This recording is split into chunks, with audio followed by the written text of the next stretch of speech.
Alright guys, here's a video sample from the Xiaomi Redmi Note 5.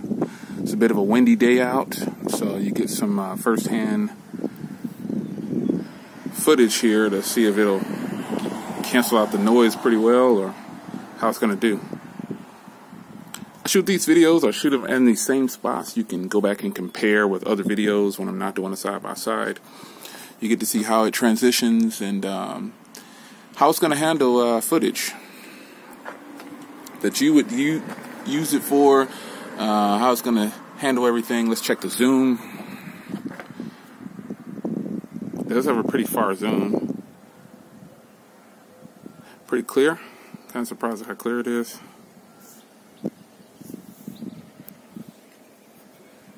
Check the sky. Looks beautiful. You also get a sense of the audio.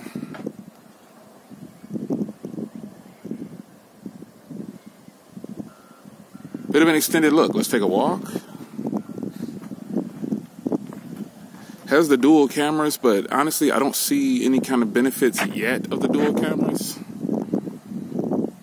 I guess that'll come with some more testing.